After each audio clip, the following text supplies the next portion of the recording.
البطاقة الأولى. أوكي، الإمبراطور.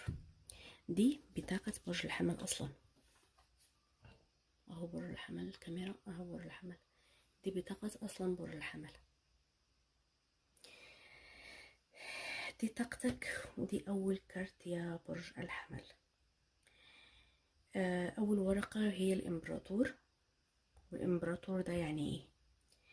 يعني في نار جواك، بس أنت رابط نفسك بسلاسل. تتصرف كأنك تمام، وبس كل حاجة فيك بتقول أنا تعبان ومش هقول.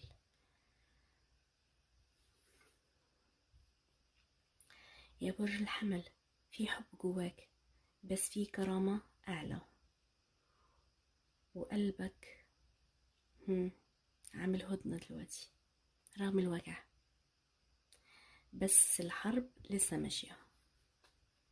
دي طاقتك يا برج الحمل. الكارت التاني Page of Swords، ورقة السيوف، أو لا شاب سيوف. دي مشاعره. الورقة التانية دي صفحة السيوف. أوكي، ودي مشاعر الشريك يا برج الحمل. ده مشاعر اللي انت معاه. هو دلوقتي بيراقبك كل يوم كل ساعة، ساكت بس مش ناسي. شايفك بس مش قادر يقرب منك. كل ما يقرب يتراجع، مش علشان ما بيحبكش، لا، عشان هو خايف، بيخاف تطرده من باب قلبك اللي سكرته عليك.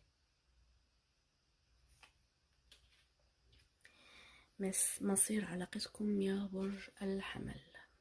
The lovers.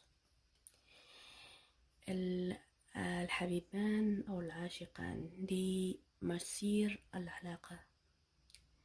ده كارت رومانسي، بس دلوقتي ده مش كارت رومانسي، نو.